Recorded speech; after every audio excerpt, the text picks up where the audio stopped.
Getting in some breaking news that we've cut across to For the Moment, Republic has accessed the Rajya Sabha report on Parliament ruckus, which mentions no security marshal was brought from outside. Only Parliamentary Security Service members were summoned and present. Essentially, this has quashed the claims of opposition leaders who, since the beginning, have been claiming that outsiders were brought into the parliament. So once again, proof here on Republic Media Network.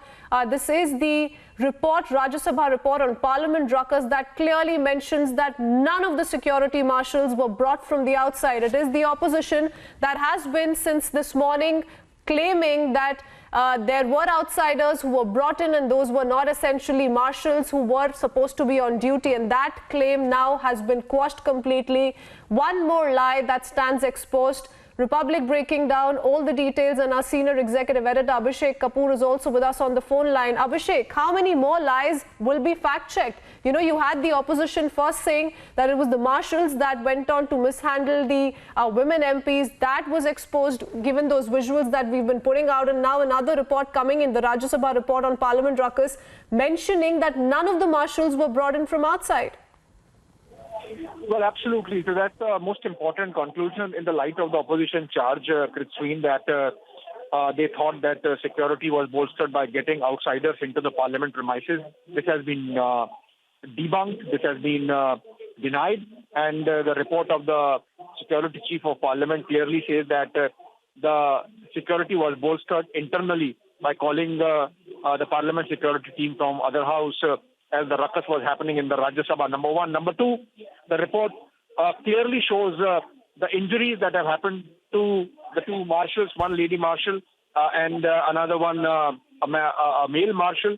Both have written in their letter how they were manhandled, how they were obstructed, how the security wall, which was created by these marshals to prevent any physical harm to either the Secretary General of the Rajya Sabha or even to the property of the House in terms of bills and documents that were lying on the table, was breached by pushing and shoving them, and in the case of the lady marshal, the two MPs dragging her and trying to break the wall.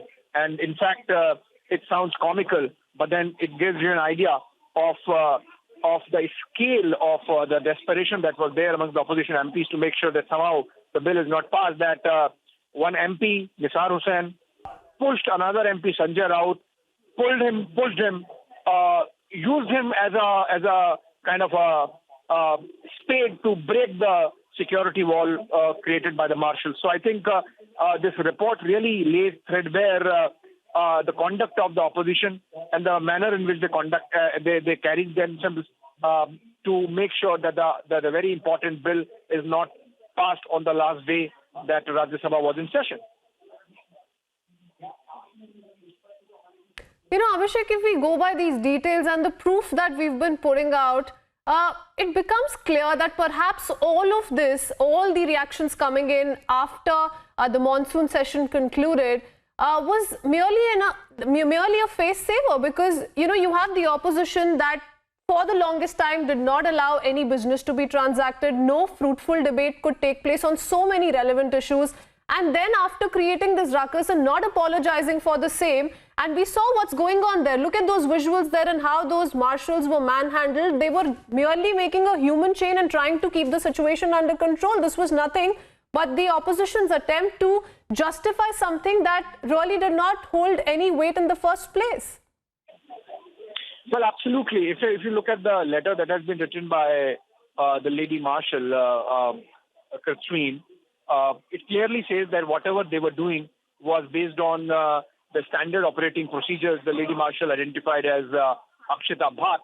And she says that we were following standard operating procedure, that no harm should come to any property in the premises of the parliament. Also that there were instructions from the chair to make sure that the opposition does not in any manner, for example, ride up the table and climb the table and create a scene that we had seen earlier, a day before, also being carried out by the opposition. So I think this is clearly a case of obstructing a public servant in carrying out his or her duty. It's a section under IPC. Now, there are obviously parliamentary privileges, but then we have had Leader of the House and Senior Minister of the BJP, Piyush Goyal, saying that this becomes a privileges issue as well. So whether things move from here, we don't know insofar as the privileges motion is concerned. And if it is brought in, a privileges issue is brought in against these members of parliament. But then remember, this is all happening in front of the people of the country. Parliament happens to be the highest decision-making body, legislating body of the country, so to say, the highest panchayat of the country. And people judge you by your conduct. You are their representatives. And if they see you behaving the manner in which in these 2 days opposition has really behaved itself or not behaved itself,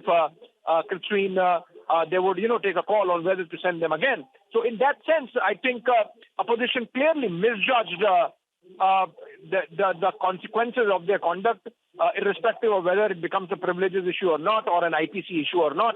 What is important is that by bringing out this report, the administration inside the parliament has really called a spade and made it clear that this attempt subsequent to this conduct by the opposition to kind of paper over these pictures or to try to show themselves as victims or try to show some kind of high-handedness on the part of the government has come undone. In fact, these pictures speak for themselves, and they clearly show that if at all it was the opposition that was working to a plan. Remember, the minute-to-minute of the series of events in those 40 minutes clearly says that after creating all this ruckus, all this pandemonium, trying to, physically harm and create a scene there, the opposition went, they did a walkout and then came back and then raised a point of order.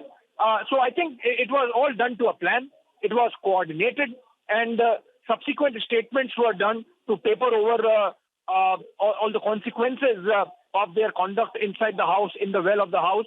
And these reports essentially, one which is about the security chief writing to the parliament chairman, and another which has the letters written by the two marshals that were injured by the opposition MPs in the ensuing ruckus, writing to their superiors about how they were manhandled, how they choked, how they suffered injuries, abrasions, how they have been recommended an X-ray.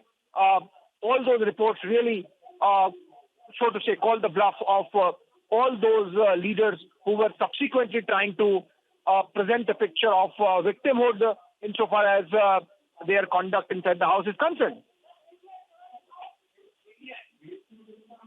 Absolutely. Well, this letter says it all. This is a letter that has been written by, as Abhishek was pointing out, one of the injured marshals, and letter written to the Director of Parliament Security Service. And I'm going to quickly put out some of the details, Abhishek, because we've been focusing on these visuals of the kind of ruckus that was witnessed, and it's for everyone to see.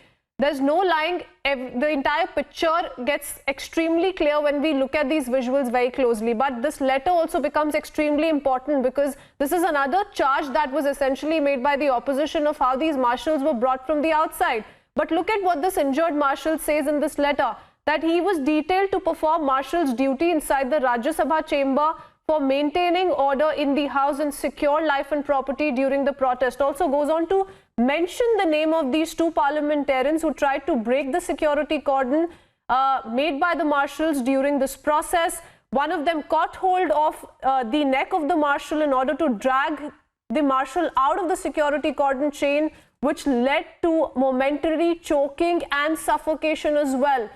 Very clear details that have been put out by this injured marshal. We also have, the copy of the prescription that has now been given to the injured marshal. Of course, the situation is serious here because these marshals have sustained injuries. And what more left to say really, Abhishek, if we go by the charges that have been leveled by the opposition as opposed to these kind of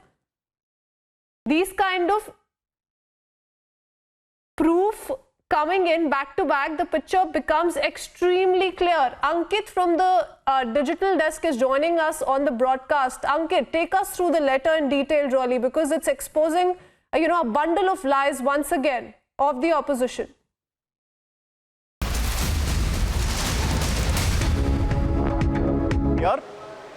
I'm going to read this letter now out to everyone. So this is by Rakesh Negi, a security assistant, and he says to the Director of Security, it's incident report on the 11th of August, that is yesterday. Respected sir, on the 11th of August, I was detailed to perform marshal's duty inside the Rajya Sabha chamber for maintaining order in the house and secure life and property during the protest. At around 18:30 hours, at around 6:30 p.m., Elamaran Karim and Anil Desai, honorable members of parliament, tried to break the security cordon, that is the human chain made by the marshals, and during this process, Elamaran Karim caught hold of my neck. He says he caught hold of his neck on the posterior side from behind in order to drag me out of the security cordon chain, which led to a momentary choking and suffocation. So here you have a marshal.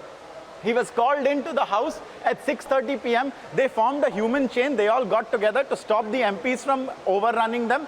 And he names and he says that one of the MPs grabbed hold of his neck from behind. He caught hold of it from behind, and that caused him to choke, momentary choking and suffocation. So this is the letter by Rakesh Negi, security assistant, to the Director of Security at the Parliament Security Service. We are uploading this letter right now on republicworld.com. You can go read all of it there, exactly what I said, plus the prescription as well that we were talking about earlier. So this entire incident, exactly what happened in Parliament amid all the ruckus, that is all now coming out. The truth is coming out. The marshals were accused. They have now spoken out and they have detailed exactly what went on. And they have named people also, and the members of Parliament now need to answer, and the visuals also corroborate a lot of this. So that's the letter right now in front of you by Rakesh Negi, a security assistant in the Parliament complex. He has put out his version of the story. This is all on Republic World right now. Back to you. You know, Ankit, this only goes on to justify what this only goes on to explain what the opposition has been saying for all this while is nothing but a big, big lie. Because, you know, they've since the beginning been saying that they want discussion on several issues, while the government has been hitting back and saying that you need to let the House function properly for any kind of discussion.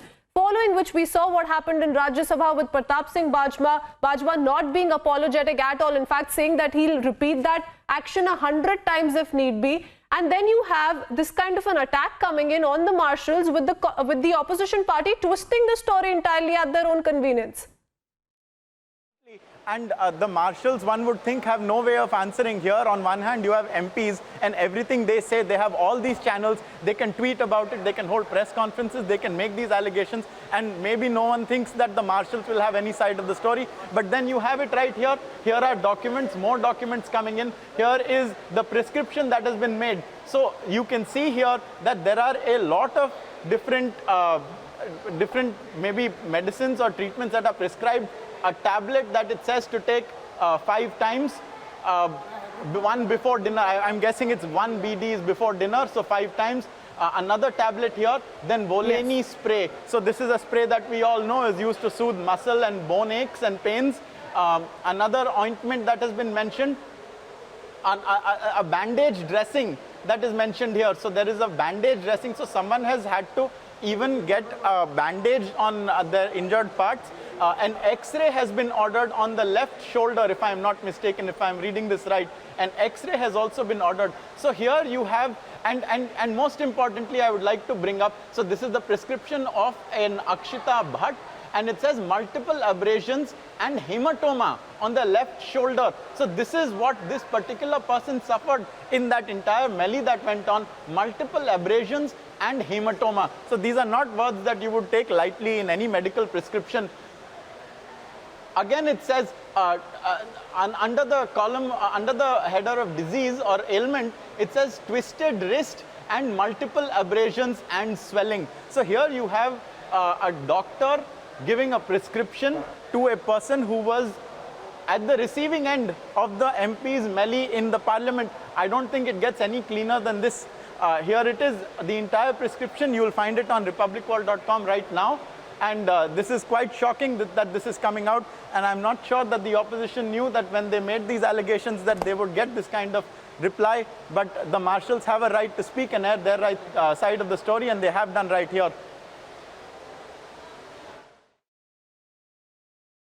Absolutely. Now the opposition has more questions to answer They already were to answer so many questions. Of course, all of this happening at the cost of the taxpayers' money. So the trouble now mounting for the opposition, and they must come out with some answers. Thank you for that, Ankit.